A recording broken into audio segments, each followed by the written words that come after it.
오늘 본문 말씀은 야곱이 이제 가나안 땅, 이제 고향으로 돌아가는 길에서 일어난 그러한 일입니다.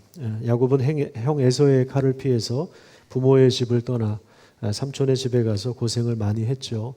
20년 동안 삼촌 집에서 아주 극한의 육체 노동을 했는데 마지막에 하나님이 그 수고한 것에 보상을 주셔서 하나님이 많은 재산을 얻게 해주셨습니다. 그런 의미에서 보면 야곱이 20년 전에는 지팡이 하나 달랑 들고 도망갔던 길이었는데 20년 후에 다시 돌아오는 그 길에 아내도 많고요, 자녀들도 많고 또 가축들, 재산들도 많았습니다.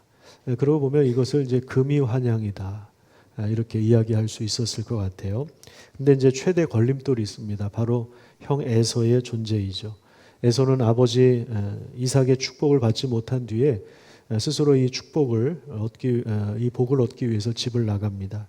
그리고 가나안 여인과 결혼하고 또 이스마엘 그 딸들을 통해서 아내를 얻은 다음에 세일산 근처에 정착을 하고 거기서 이제 약 한 400명의 군사를 거느릴 정도로 그도 강력한 세력을 형성하고 있었습니다. 야곱은 두려움 속에서 형님 에서를 만나기 전에 편지를 띄워 보냅니다. 형님을 자신의 주로 표현하고 최대한 자기 자신을 낮추어서 현재 상황을 이야기하는데 그것은 이 형님의 마음을 좀 떠보려고 하는 그런 심산입니다. 그런데 형으로부터 답신을 받지 못했고 오히려 형님이 군사 400명을 데리고 온다, 이런 소식을 들었습니다. 그래서 32장 7절에 보시면 야곱의 그 마음이 심히 답답하고 두려웠다, 그렇게 이야기합니다. 이것이 바로 이 야곱의 현재 마음, 형님을 보기 전에 야곱의 마음 상태를 잘 보여주는 것입니다. 그래서 야곱은 이 두려움 속에서 여러 가지 전략을 짭니다. 함께한 사람들과 가축을 두 떼로 나누고요. 또 혹시라도 형님이 한 떼를 치면 남은 한 떼는 살아남을 수 있겠다, 이렇게 계산을 하기도 합니다. 그리고 9절부터 12절까지 한번 보십시오. 거기 보면 야곱이 정말 간절하게 기도하는 그런 내용이 나오는데 발등에 불 떨어지니까 야곱이 정말 간절하게 하나님을 찾고 기도하는 그런 내용이 나옵니다. 그 뒤에 보면 13절부터 보면 야곱이 형에게 보낼 선물을 따로 선별합니다. 이 가축들을 다 합하면 약 한 550마리 정도 됩니다. 이 가축들을 선정해서 여러 떼로 나누어 종들의 손에 맡깁니다. 한 번에 형님에게 이 선물을 드리는 것이 아니라 여러 번 나누는 이유는 형의 마음이 좀 풀어질까, 이렇게 하면 형의 마음이 그래도 좀 풀어지지 않을까 하는 그런 기대 때문이었습니다. 20절 말씀에 보시면 또 너희는 말하기를 주의 종 야곱이 우리 뒤에 있다 하라 하니 이는 야곱이 말하기를 내가 내 앞에 보내는 예물로 형의 무엇을 푼다고요? 감정을 푼 다음에 형이 혹시 나를 받아줄 수 있겠다. 야곱이 이렇게 지금 계산을 한 것입니다. 선물로 사람의 마음을 살려고 하는 것이죠. 그러다가 이제 그 야복강을 건너도록 모든 가족이 건너도록 하고 자기는 혼자 나루터에 남았습니다. 이제 더 이상은 형님을 피할 수 없는 시간이 점점 다가오고 있습니다. 마지막 밤을 거기에서 보내고 있는데요. 만약에 일이 틀어지면 도망가야지 하는 그런 생각을 야곱이 했을 수도 있을 겁니다. 야곱은 여전히 이제 두려운 마음으로 그 시간을 견디고 있는데 그런데 이제 이 과정에서 갑작스러운 일이 벌어집니다. 24절과 25절 말씀을 우리 같이 읽도록 하겠습니다. 시작. 야곱은 홀로 남았더니 어떤 사람이 날이 새도록 야곱과 씨름하다가 자기가 야곱을 이기지 못함을 보고 그가 야곱의 허벅지 관절을 치매 야곱의 허벅지 관절이 그 사람과 씨름할 때에 어긋났더라. 여기 보면 갑자기 누군가가 싸움을 걸어옵니다. 여기 이제 씨름이라고 번역을 했는데 이것은 육체적인 것입니다. 우리나라 이제 전통 씨름보다는 레슬링하고 조금 가깝지 않을까 싶습니다. 정확하게 어떤 게임인지는 모르겠는데 남자들이 서로 이렇게 힘 겨루기를 한 것입니다. 근데 이제 이 싸움은 밤에 일어났는데요. 그러다 보니까 야곱 입장에서는 어둠 속에서 자신을 습격한 이 사람, 이 싸움을 걸어온 사람의 정체를 발견하지 못했습니다. 그리고 이 씨름이 날이 새도록 계속되었다고 하는 것은 이 승부가 길어졌다는 것을 의미하고요. 싸움의 결론이 나지 않았다는 것을 보여줍니다. 자, 근데 이 상황 속에서 이 싸움의 전환점이 될 만한 사건이 나오는데 바로 이 싸움을 걸어온 자가 바로 야곱의 허벅지 관절을 쳤다는 것입니다. 야곱은 이 고관절이 탈골되었습니다. 옛날 성경에는 환도뼈라고 나와 있는데 허벅지 관절이라고 하는 것은 이제 고관절이 이제 탈골되었다 이렇게 보시면 될 것 같아요. 이것은 이제 질 것 같으니까 반칙을 사용한 것이 아닙니다. 우리가 이것을 통해서 알 수 있는 게 뭐냐면 야곱이 포기하지 않으려고 하는 얼마나 끈질기고 얼마나 집요하게 물고 늘어졌는가 이것을 강조하는 것입니다. 사실 야곱은 이 태중에서부터 형의 발꿈치를 잡았던 아주 집요한 사람이었죠. 그래서 그의 인생을 돌아보면 수단과 방법을 가리지 않고 또 속여서라도 다른 사람을 무너뜨려서라도 자기가 그 자리를 차지하고 자기가 원하는 것을 손에 넣고야 마는 그러한 사람이었습니다. 그러니까 야곱은 추진력, 이 집요함 이게 굉장히 강한 사람입니다. 세상에서는 그러한 기질이 어떤 면에서는 장점이 될 수도 있습니다. 만약에 이런 사람이 사업을 하면 성공할 가능성이 상당히 많을 겁니다. 그런데 하나님 나라는 실력보다도 의존을 배우는 곳입니다. 지금 이 고관절을 친 이유는 야곱의 이러한 그 집요한 몸부림, 야곱이 지지 않으려고 하는 이러한 자기 의존성을 꺾기 위해서입니다. 즉 야곱의 그 힘의 중심을 무너뜨린 것이죠. 이제 날이 새려하니 나로 가게 하라. 이 표현은 항복이 아니라 이 싸움이 끝날 때가 되었는데 그럼에도 불구하고 이제 야곱이 여전히 놓아주지를 않아요. 그러면서 하는 말이 뭐냐면 당신이 내게 축복하지 않으면 내가 당신을 놓아줄 수 없습니다. 이렇게 말합니다. 오늘 본문에서는 이 야곱의 이 마음의 변화를 구체적으로 다 설명하지 않는데 이 호세아 12장에 보면 이 부분을 이렇게 이야기하고 있습니다.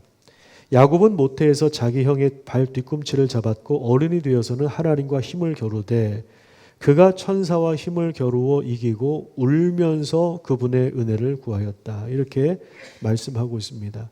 지금 오늘 본문에 나온 사건을 호세아 선지자는 하나님과 힘을 겨룬 것으로 그렇게 표현합니다.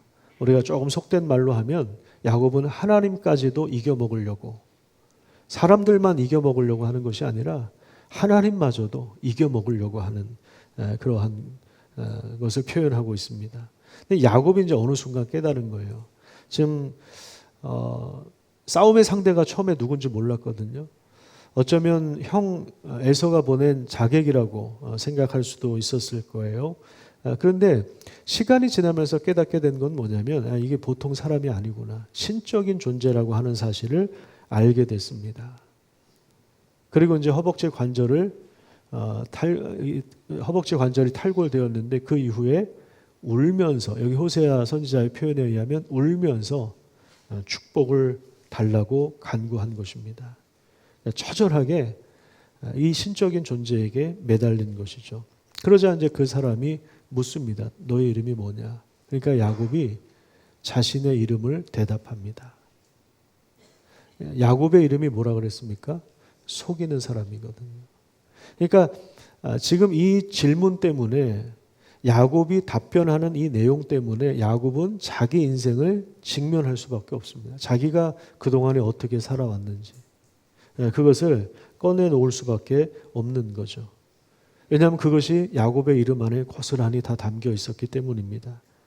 자, 그런데 여기에서 이 야곱의 이름을 바꾸어 줍니다. 28절을 한번 보십시오. 거기 보면 그가 이르되 내 이름을 다시는 야곱이라 부를 것이 아니요 이스라엘이라 부를 것이니 이는 내가 하나님과 및 사람들과 겨루어 이겼음이니라. 이렇게 말씀하고 있습니다. 이스라엘이라고 하는 이 이름의 뜻은 하나님과 겨루어 이겼다. 이런 의미를 가지고 있어요. 하나님과 겨루어 이겼기 때문에 사람과도 겨루어 이긴 사람. 이런 의미를 가지고 있는데 야곱은 이제 새로운 삶을 살게 될 것입니다. 야곱은 내 힘으로 움켜쥐는 인생을 살았다면 이스라엘은 하나님께 붙들려서 살게 될 것입니다. 하나님과 씨름하면서 자신의 방법과 자신의 의지가 아니라 하나님의 방법을 신뢰하는 자로 살아가게 될 것입니다. 그로 인해서 사람들과의 관계에서도 자기가 이겨먹는, 수단과 방법을 가리지 않고 무슨 수를 써서라도 경쟁해서 앞서 나가고 이겨먹는 그런 싸움이 아니라 언약의 말씀을 붙들고 기도하는 가운데 하나님의 역사를 보는 그런 사람으로 변화될 것입니다. 전에는 누군가를 무너뜨리고 자신이 그 자리를 차지하는 그런 삶을 살았는데 이제는 상대방을 존중하고 하나님의 역사를 기대하는 그러한 놀라운 삶으로 변화될 것입니다. 형 에서와의 만남을 여전히 두려워하고 있는 야곱, 이 홀로 남아있는, 가족들은 먼저 보내고 뒤에 홀로 남아있는 그 야곱을 하나님이 찾아오신 것입니다. 하나님과도 힘겨루기를 하고 있는 야곱의 허벅지 관절을 치심으로 하나님은 야곱의 모든 활동에 기초가 되는 것을 치심으로 야곱의 이 중심이 무너지도록 하십니다. 다리 힘으로 버티고 집요하게 물고 늘어졌는데 하나님이 그 부위를 치심으로 야곱의 인간적인 모든 힘을 꺾어버린 것입니다. 그래서 자기 능력에 기대어서 이제는 무엇을 하는 것을 멈출 수밖에 없고 어린아이처럼 절대적으로 하나님을 신뢰하고 의존하는 그런 삶으로 바꾸어 나가시는 것입니다. 하나님은 야곱의 무너진 그 삶의 중심에 은혜가 들어오도록 역사하십니다.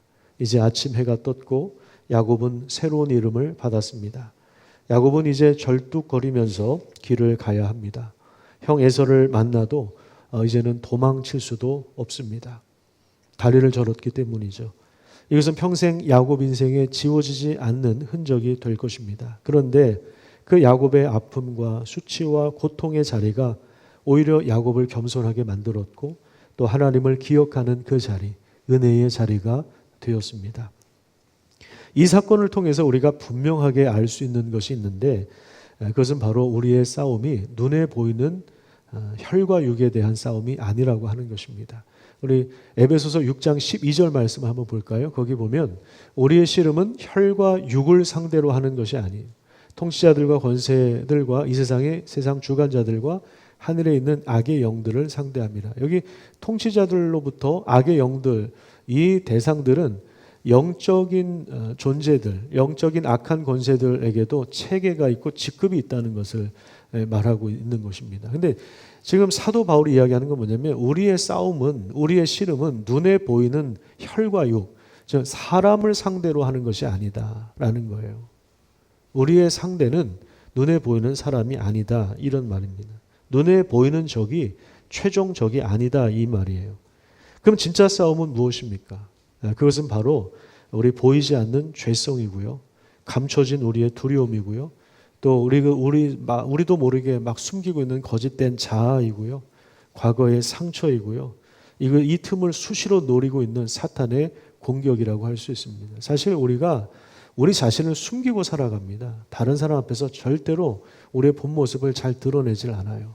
그래서 그 내 안에 또 다른 자아가 있는 것처럼 그렇게 살아가죠. 이것에 대한 싸움을 우리가 사실은 하고 있는 것입니다. 여러분 지금 야곱이 에서를 두려워하고 있는데 한번 생각해 보세요. 진짜 문제는 에서가 아니에요. 에서를 두려워하는 야곱 자신이 문제입니다. 형이 나를 죽이면 어떻게 하나? 군사를 400명이나 데리고 나왔는데 지금 그 20년 동안 내가 죽어라고 고생한 이 가축들, 내 가족들 다 죽임을 당하면 어떻게 하나? 이 두려움이 올라오는 거예요. 그럼 나는 형의 분노를 어떻게 풀 수 있느냐? 내가 준비한 이 선물이 형의 마음을 달랠 수 있을까? 어느 정도 내가 선물을 해야 형의 감정을 풀 수 있을까? 이러한 그 두려움에서 나오는 끊임없이 걱정하고 주저하고 있는 그 야곱 자신이 사실은 문제인 것입니다. 그래서 이렇게 끊임없이 형님을 만나는 것에 주저하고 있는 이 야곱을 하나님이 찾아오시는 것입니다. 우리도 살다 보면요, 문제의 원인을 다른 사람이라고 생각합니다.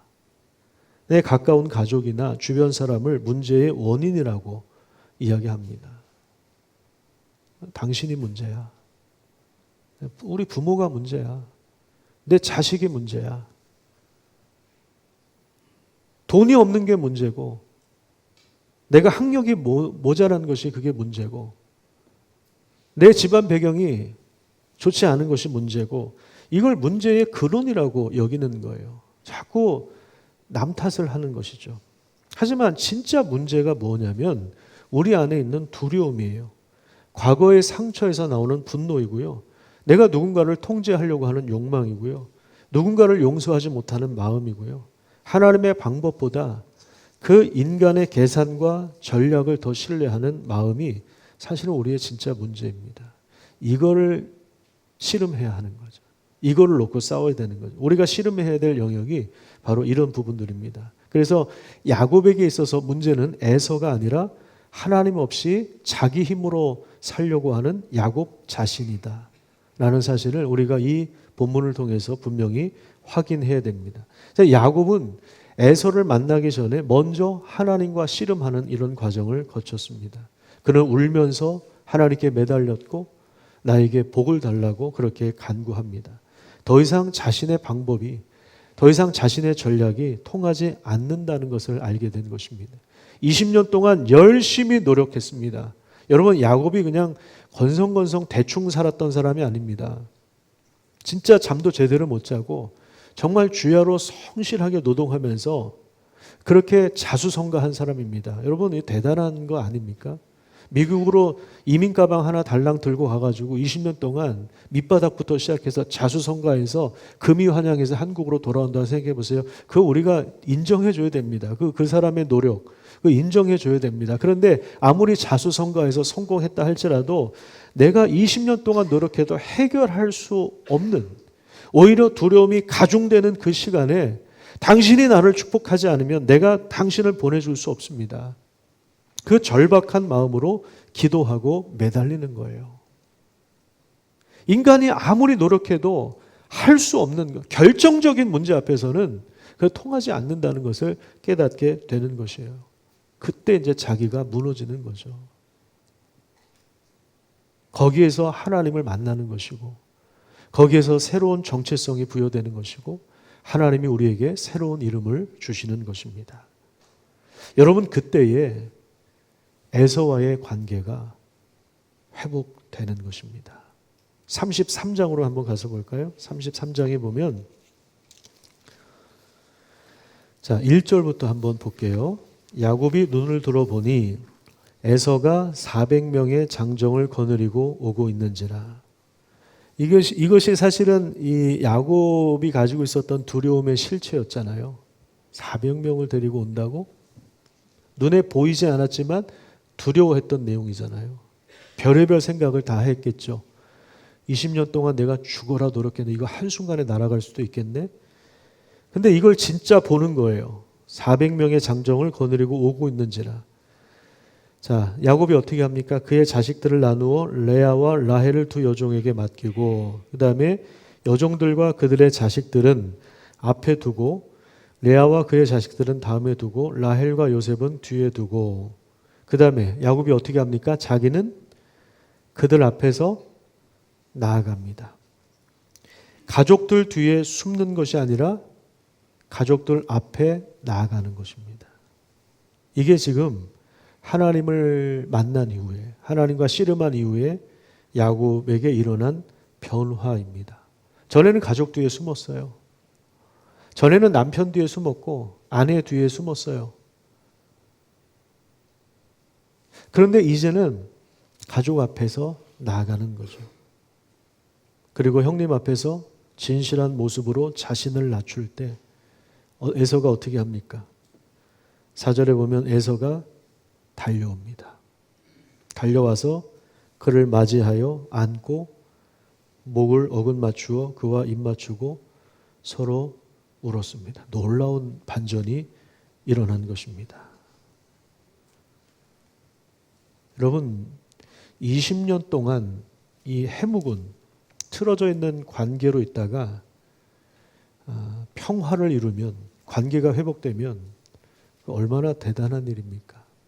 이건 정말 하나님의 은혜입니다. 이건 사람이 풀 수 있는 것이 아닙니다. 여러분 가족끼리 또 아니면 친척끼리 20년 동안 서로 으르렁거리고 등지고 서로 안 보이는 자리에서 칼 꼽고 그러면서 살다가 정말 화해할 수 있다면 이거는 사람의 힘으로 할 수 있는 것이 아닙니다. 이 엄청난 반전이 여기에 있는 거죠. 여러분들에게 퀴즈를 좀 하나 내도록 하겠습니다. 자, 야곱이 에서가 400명의 군사들을 이끌고 야곱을 만나러 올 때 400명을 데리고 온 이유는 야곱을 죽이기 위해서였을까요? 아니면 야곱을 보호하기 위해서였을까요?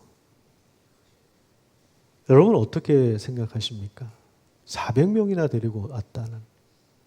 첫째, 야곱을 죽이려고 온 거다. 둘째, 야곱을 20년 전에 일은 잊어버리고 이제 형으로서 동생을 보호하러 왔다. 여러분들은 어떻게 생각하세요? 1번입니까? 2번입니까? 1번. 네. 그래요. 이렇게 자신 있게 의사 표현을 해주셔서 감사합니다. 그래요. 1번이라고 생각할 가능성이 많고요. 그렇다고 해서 2번도 배제할 수는 없다고 생각합니다. 저는 잘 모르겠습니다. 어쨌든 1번일 수도 있고 2번일 수도 있습니다. 형의 마음이 언제 풀렸는지 모르겠어요. 이미 동생을 만나러 오기 전에 풀렸을 수도 있고 아니면 진짜 죽이려고 왔다가 동생의 얼굴을 보는 순간 불쌍하게 보이는 겁니다. 하나님이 은혜를 주신 거죠. 그래서 마음이 풀렸을 수도 있고 그건 모르죠, 우리가. 여러분, 우리가 아무리 미워했던 사람도 갑자기 불쌍하게 보이면 그게 하나님의 은혜입니다. 어느 날 남편이 불쌍하게 보이면 그게 은혜인 줄 아시기 바랍니다. 자기 부인이 불쌍하게 보이면 그게 은혜인 줄 아시기 바랍니다. 우리 부모가 불쌍하게 보이면 그게 은혜입니다. 언제 하나님의 은혜가 주어졌는지 모르지만 결과적으로 에서와의 관계가 해결되었죠. 그러니까 야곱의 진짜 싸움은 형 에서와의 싸움이 아니라 옛사람 야곱이 무너지는 싸움이었다는 것을 우리가 보게 되는 거죠. 그러니까 표면에 눈에 보이는 것, 사람과의 관계, 갈등, 어려움, 상처, 분노보다 더 본질적인 싸움은 바로 이 하나님과의 관계인 것입니다.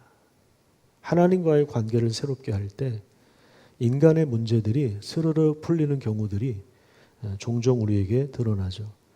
야곱은 그 이후에도 여러 가지 인생의 위기와 어려움을 만나지만 그때 하나님께서 개입하시기도 하고 또 야곱이 환난 날에 응답하실 하나님께 간구하기도 하고 그래서 앞으로 펼쳐지는 야곱의 인생을 들여다보면 그는 이제 자신의 방법으로 살아가는 것이 아니라 하나님께 맡기고 기도하면서 그 문제를 풀어가는 모습을 우리가 보게 되는 것입니다.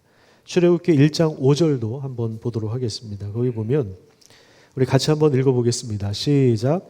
야곱의 허리에서 나온 사람이 모두 70이요 요셉은 애굽에 있었더라. 여기 보면 야곱의 허리에서 나온 사람이 70명이다. 이렇게 이야기하는데요. 여기 이제 허리라고 번역된 원어가 아까 오늘 본문에 나온 허벅지 관절이라고 번역된 단어하고 동일한 단어입니다. 같은 단어입니다. 야곱에게 아픔과 수치와 고통의 자리였는데 그런데 그 자리에서 자손이 불어나고 있다고 그렇게 소개하고 있는 거죠.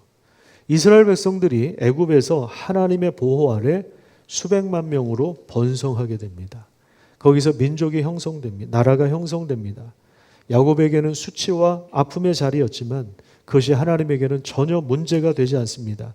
야곱의 절뚝거림이 우리 인생에 있어서 절뚝거리는 그런 연약한 부분들이 하나님에게서는 전혀 장애가 되지 않는 것입니다. 우리에게 아픔의 자리, 고통의 자리, 하나님 앞에 절뚝거리는 그 자리에서도 하나님은 여전히 하나님의 일을 하고 계신다는 사실을 믿으시기를 간절히 축복합니다. 혹시 우리 인생에 내가 지금 절뚝이면서 걸어가는 그런 영역이 있을지라도, 내가 사람과의 관계 때문에, 아니면 내가 건강 때문에, 내가 실패한 것 때문에, 내가 과거의 상처 때문에 내가 어떤 영역에서 절뚝거리면서 걸어가는 그 길이 있을지라도 하나님은 그 사람을 절대로 버리시지 않습니다. 오히려 그 자리에서 새 이름을 허락해 주시는 것입니다. 오늘 우리의 중심이 하나님께로 이동하는 귀한 역사가 일어나기를 간절히 축복합니다. 하나님이 때로는 우리가 이해할 수 없지만 우리 인생에서 허벅지 관절을 치실 때가 있습니다. 근데 나중에 보면 그것으로 인해서 심히 우리가 아파하고 심히 괴로워하고 힘들었는데, 절뚝이면서 갈 수밖에 없었는데, 그런데 오히려 그것을 통해서 우리의 중심이 하나님께로 이동하는, 그것이 진짜 은혜인 것입니다. 여러분, 우리는 야곱과 비슷한 기질을 조금씩 가지고 있습니다. 그래서 우리도 내세울 만한 게 있고 자랑할 만한 게 있고, 그런데 우리의 중심을 무너뜨리고 하나님께로 그 중심이 이동하도록 하나님이 오늘도 우리를 찾아오십니다. 우리의 기도의 자리는 바로 하나님이 우리와 씨름하기 위하여 찾아오시는 그 시간입니다. 이 예배의 자리도 마찬가지입니다. 하나님이 우리를 찾아오십니다.